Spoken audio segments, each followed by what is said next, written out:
Hermanos, que el Señor les bendiga. En esta preciosa tarde vamos a dar inicio a otro espacio más, a otro mensaje.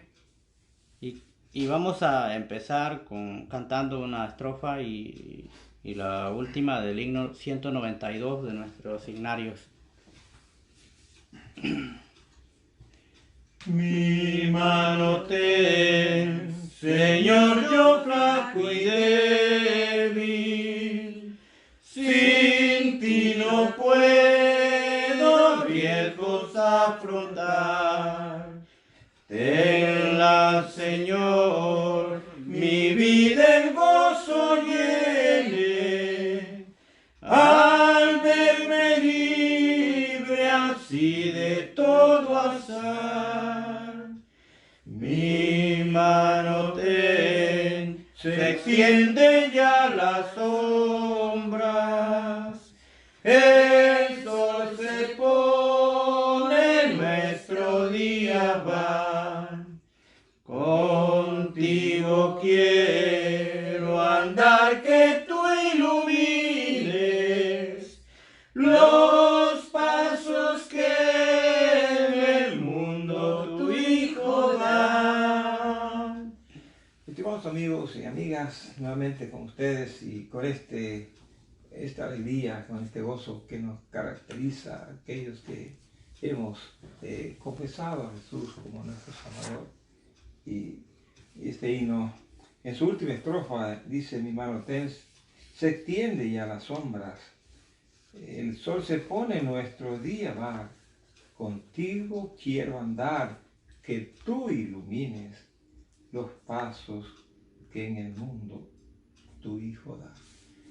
Estamos pasando situaciones muy alarmantes, muy extrañas, por decirlo, pero en medio de toda, como dicen, todas las enfermedades, en todas las dolencias, en todas las circunstancias que pasamos, nosotros como cristianos debe estar ese espíritu de gozo, de alegría, debe de mantenerse esa confianza, esa seguridad que el Señor dijo: el que está en mi mano, nadie me lo arrebatará. Pablo dijo: sea que vivamos o muramos, del Señor somos. Y esa es la alegría, lo que nosotros siempre tenemos la esperanza de esto. Yo quiero invitarles en esta noche a leer en el libro de Santiago, capítulo 5, y este es el caso de oración. Hoy, este día, nosotros nos reunimos en el nombre del Señor para para orar unos por otros, para dar ese aliento en cuanto a cómo poder presentar delante de Dios, en cuanto hay necesidades, hay problemas que siempre pasan en nuestro diario vivir. Y un ejemplo es de este libro de Santiago, capítulo 5. Y me gusta mucho este libro de Santiago. Algo curioso para mí es este libro de Santiago, porque este libro de Santiago es un libro que para mí es que no tiene fin. Parece que ni principio y no tiene fin. Es un largo libro que consta de 5 capítulos, pero si usted puede notar en sus últimas palabras, solamente existe lo que se llama pecado. Mire, la primera palabra de este libro de Santiago, usted puede notar, dice Santiago, siervo de Dios y del Señor Jesucristo. Y lo último que termina es diciendo: verá la muerte, camino salvará. Y sepa que el que haga volver al pecador del error de su camino, salvará de muerte un alma y cubrirá multitud de pecados. Y tan sean las multitudes de pecados que hay en el ser humano, es que no termina con amén. Este libro no termina con amén. Usted puede ver en el libro del Nuevo Testamento, en las cartas, ni uno de ellos es muy... todos ellos terminan con amén, menos 3 libros. Bueno, ahí se lo dejo de tarea para que usted lo busque. Y este es uno de ellos, Santiago, multitud de pecados. Y seguimos contando los pecados continuamente y no alcanzamos. Y no podemos decir nosotros amén, porque el pecado continúa mientras nosotros permanecemos. Pero ante esto siempre tenemos al Señor, quien intercede por nosotros ante el Padre. Hermano y amigo, es maravilloso este libro, no tiene principio. Y si tendrá principio, porque incluso hasta el nombre de Santiago, para mí creo que muchos creen que es un apóstol Santiago, pero no existe, es su nombre solo aquí en este libro. Por tanto, me parece a mí que no fue un apóstol, este hombre misterioso, por decirlo, que aparece, no podemos añadirle a la palabra, no sé, pero la palabra de Dios es clara y yo soy muy cuidadoso en eso. No dice Santiago, dice que fue Jacobo, que este se llama Santiago, no entiendo por qué. Si no dice que él es apóstol, pudo ser un discípulo, tal vez, pero no un apóstol. Y esto es maravilloso tener ante nosotros este libro de Santiago con sus cortos 5 capítulos. Y me deja mucho a la imaginación y yo solamente me lo preservo para mí, que no termina con amén, no termina con amén. Como le vuelvo a decir, todos los evangelios terminan con amén y las cartas, todas, solo hay 3 libros y uno de estos es Santiago. ¿Y qué dice Santiago en este capítulo 5, versículo 13? ¿Está alguno entre vosotros afligido? ¿Qué haga? ¿Qué tiene que hacer? Dice él, haga oración. Y por eso nosotros somos personas de oración. En el caso de habemos entre nosotros hermanos que tenemos ese don de la oración. Y otros de ministerio, de otra forma de predicación, otros de enseñanza, maestros de conocimiento de la palabra, y es variedad de ministerios que, como dije, Dios dio dones a los hombres, sin antes conocer al Señor, tienen un don, y ocuparlo en las cosas del Señor es grandioso. Pero dice, ¿está alguno entre vosotros afligido? El que no puede resolver su problema de la aflicción puede irse al mundo, puedo decir, o se desespera, o se va a la depresión, porque la palabra depresión es una palabra compuesta. ¿De qué viene la depresión? Es depresión, o sea, de las presiones que pasamos en el día de vivir. Nosotros como cristianos tenemos el Espíritu Santo y tenemos a quien acudir. Por eso dice que si alguno está entre nosotros afligido, haga oración. Hermano, ¿está pasando usted este problema? Que quizás un familiar suyo está enfermo, o usted pasa con la tendencia que puede tener esa enfermedad que está muy en todo el mundo, puede decir. Pero usted haga oración. Póngase ahí. La palabra haga oración es una oración que usted tiene que hacerla, lo que salga de su corazón. No decir, bueno, hermano, o ore por mí. No es el sentimiento de otro, sino el sentimiento de cada uno.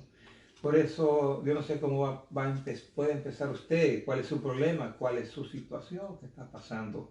Pero en este caso, este hermano está afligido y dice en la aflicción, haga oración. No sé hasta qué nivel es la aflicción, no sé por qué usted está afligido, pero haga. La palabra hacer es algo que salga de usted mismo. Otra cosa es que está alguno alegre, que tiene que ser, dice, cante alabanzas. Cuando dice cante alabanzas, está refiriéndose a un canto angélico, un canto que que salga del corazón con alabanza a Dios, no a los hombres, no para recibir aplausos ni todo esto, sino para recibir ese don, esa gracia divina que viene de lo alto y que estoy alegre. Me da más alegría estar cantando, como dice el salmista, alabar a Dios en su santuario, en su magnificencia. Ahí hay que alabar a Dios. Estimado hermano, es muy fácil desviarse del plan divino de Dios, pero tenemos la palabra de Dios, la cual nos da ese aliento y más que todo ese bosquejo, ese conocimiento, qué hacer en circunstancias de aflicción o en situaciones de alegría. Y otro versículo 14 dice, ¿está alguno enfermo? Ahí tenemos un problema, está enfermo. Bueno, no dice que vaya al médico. Como dije, el rey Asa enfermó de un pie y él luego no consultó a Jehová, sino a los médicos, y entonces tuvo problemas. Pero entre nosotros tenemos un doctor que él viene a sanar nuestras enfermedades, a curar nuestras dolencias, y tenemos a quien acudir. Por eso, si alguno está enfermo entre vosotros, ¿qué es lo que tiene que hacer?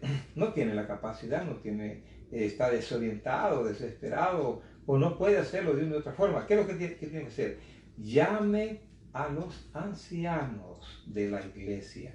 Oiga bien, los ancianos de la iglesia. Bueno, y dice, y oren por él, ungiéndole con aceite en el nombre del Señor.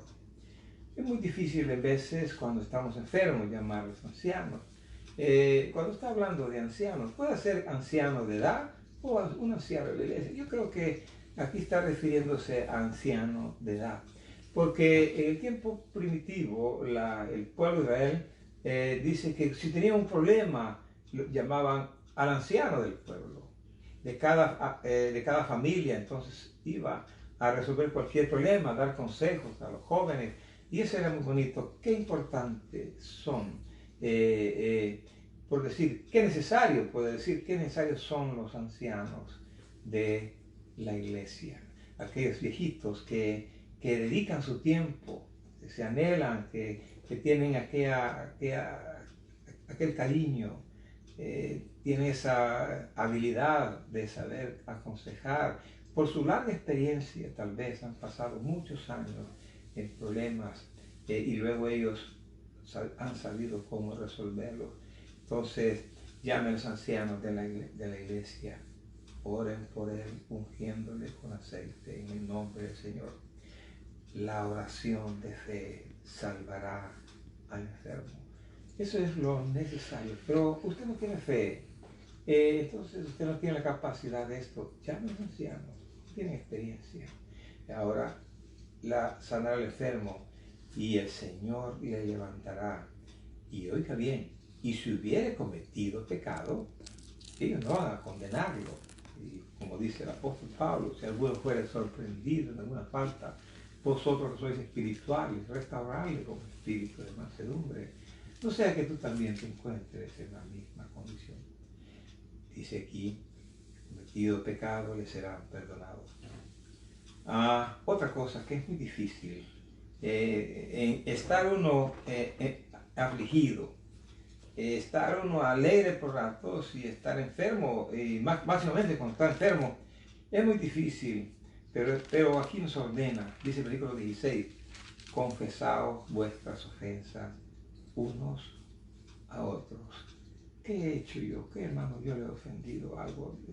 Es el tiempo para poder decirle a aquel que está enfermo, el Señor puede hacer que en ese momento se lo lleve, porque es importante, es necesario saber que cuando nos enfermamos estamos dispuestos a partir con el Señor. Hay que confesar nuestras ofensas unos a otros. Y dice también, orad unos por otros. Unos a otros y unos por otros. Quiere decir que aunque no esté ahí el hermano o la hermana, quien sea, vamos a orar unos a otros en los que estamos reunidos y también unos por otros. Por eso nosotros dedicamos tiempo, si usted tiene algo, por qué está padeciendo o necesita algo. No lo tenemos todo porque el Señor es el que tiene la última palabra, pero nuestro interés es orar por usted, orar porque aquí nos demanda la palabra del Señor. Nosotros en familia, como cristianos, en nuestra congregación, oramos unos a otros, pero también oramos por los otros en la otra congregación. ¿Para qué? Para que seáis sanados. Ahí viene la sanidad en el cuerpo de Cristo. Qué bonito es un cuerpo, el cuerpo de Cristo viviendo una vida sana. No hay contiendas, no hay nada de pleitos, no hay guerras, no hay murmuraciones, no hay nada de todo esto. Esta es ser un pueblo sanado, quiere decir que no hay nada de todo esto. Y lo más importante en este versículo 16 es esto: la oración eficaz del justo puede mucho. La Biblia no dice que la oración del justo puede mucho. No, no es esto.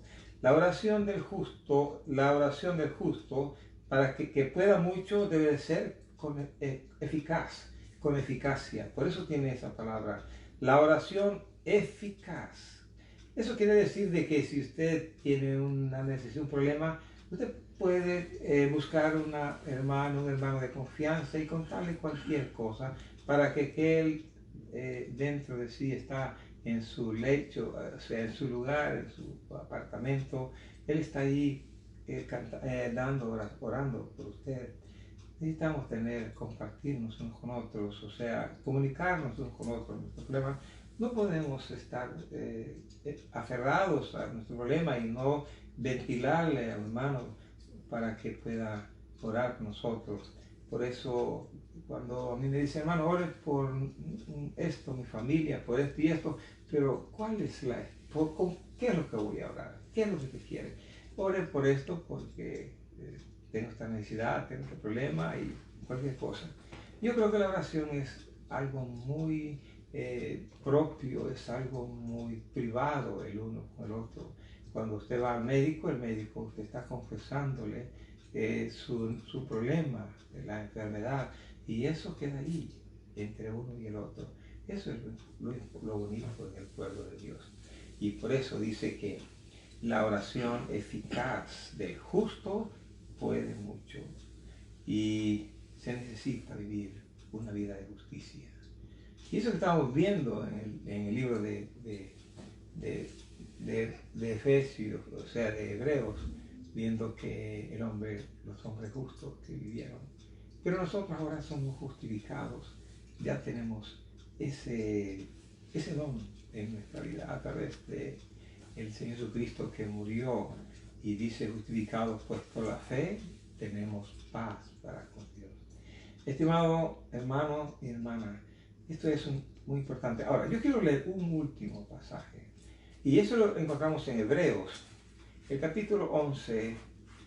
Recuerde que el libro de Hebreos, en el capítulo 11, estamos hablando, yo no le digo que son los héroes de la fe, porque la Biblia no habla de héroes.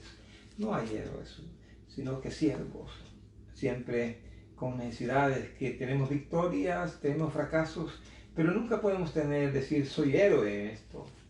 No, el Señor es el único que venció en la cruz, terminó con el pecado, se sentó a la diestra del trono de Dios. Pero de aquí todos siempre venimos con problemas y morimos en batalla, pero con victoria.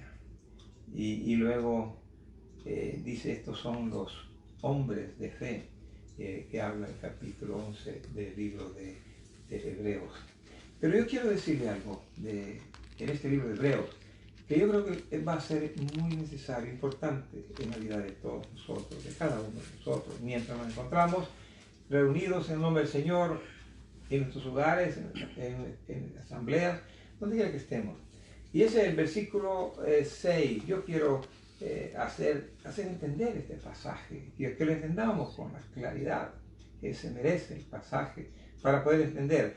Porque si vemos el versículo 5, leamos el versículo 5, aquí vemos la palabra que tenemos el testimonio de, o sea, la fe de estos hombres, como dice, hablando de Enoc, capítulo 11, versículo 5. Por la fe, Enoc fue traspuesto para no ver muerte, y no fue hallado, porque lo traspuso Dios. Y antes que fuese traspuesto, tuvo testimonio de haber agradado a Dios.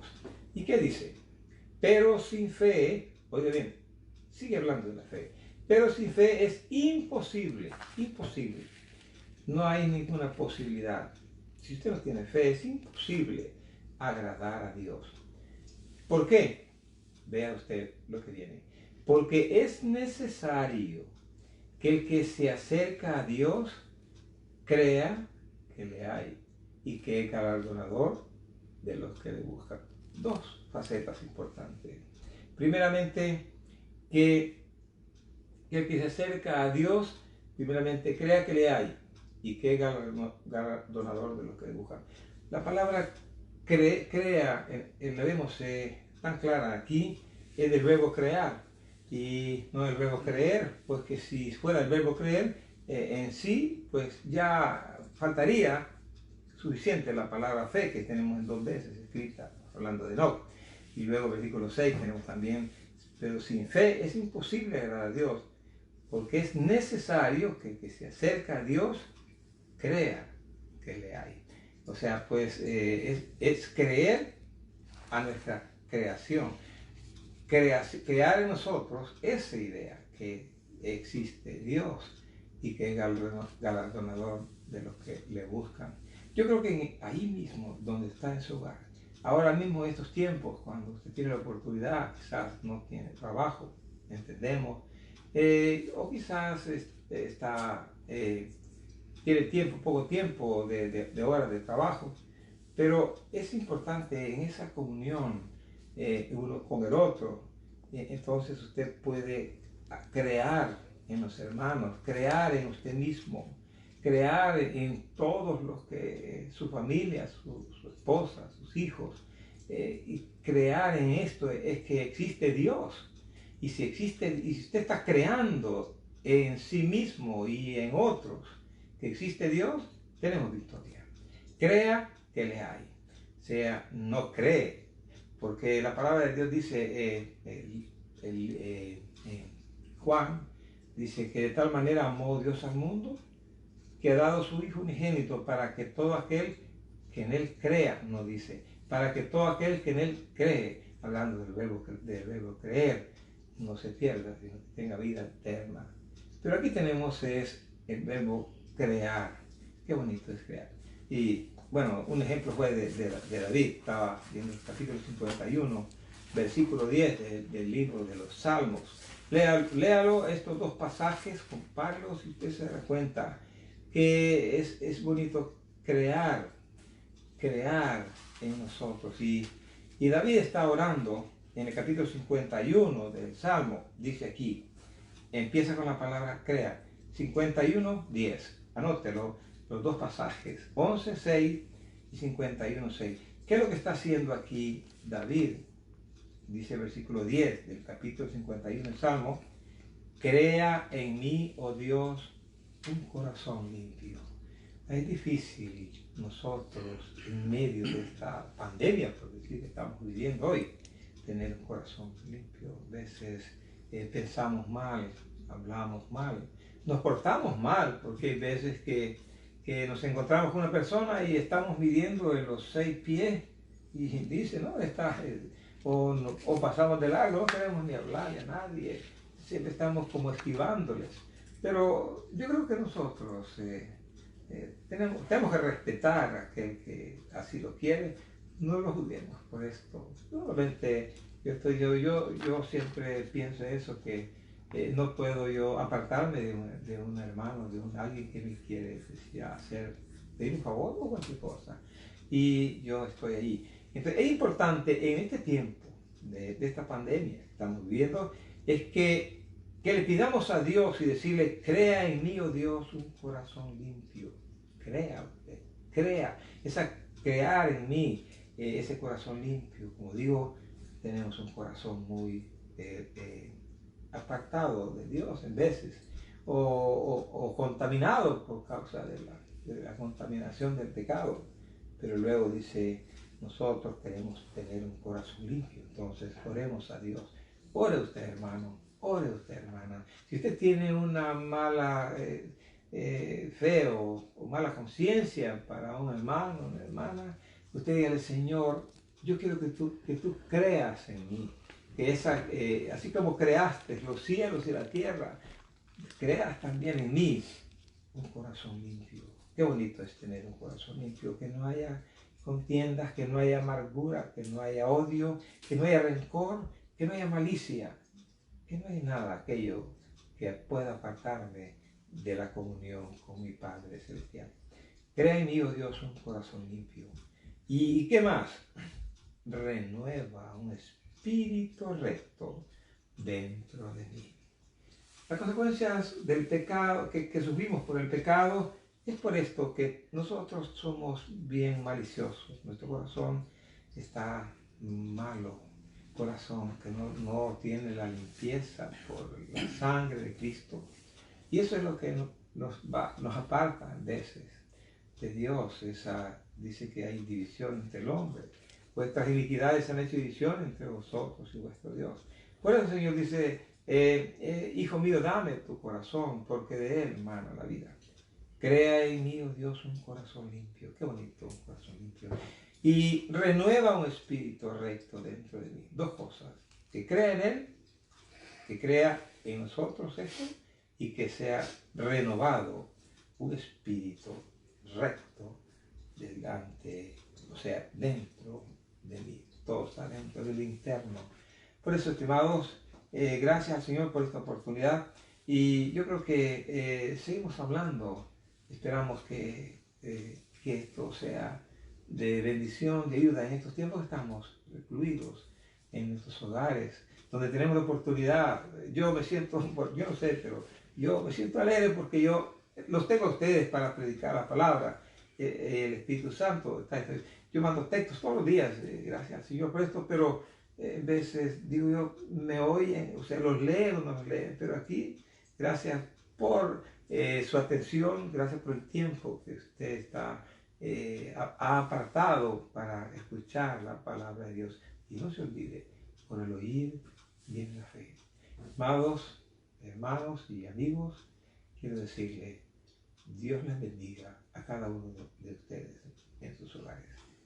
Y tenemos nuestro hermano va a despedir en oración, hermano Elmer Gómez, este es el compañero que tengo del ministerio, porque el otro hermano que nos ayuda en el ministerio también, pero él está aparte ahorita, pues en todo lugar no podemos reunirnos, pero por esto él está ahora mismo, yo creo, y un saludo hermano Carlos, ahí donde se encuentra. Yo sé que usted está en comunión con hermana Amy, también hermana Fania y hermana Yolanda, y quiero decirles, pues desearles una feliz noche, y hermana, no se detenga, siga adelante, porque Dios nos tiene victoriosos. Dios es nuestro pastor y nada nos faltará. Bueno, nuevamente, Dios les bendiga a nuestro hermano en oración. Amén, hermano Rigo. Damos gracias a todos los hermanos que han estado viendo el mensaje, han estado escuchando, y un saludo muy especial en esta tarde. Y siempre vamos a seguir orando por los hermanos que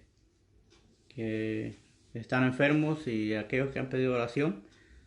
También nos escucha, no sé si es una hermana o amiga en Cristo, no sabemos, Sonia Ramos. Ella pidió oración, dice, por unos compañeros de trabajo que están afectados. No sabemos realmente la enfermedad, pero el Señor conoce todas las cosas, y vamos a orar, ¿verdad? Por nuestros hermanos. Vuestro buen Dios y Padre, te damos gracias en esta preciosa hora por dejarnos entrar delante de tu presencia.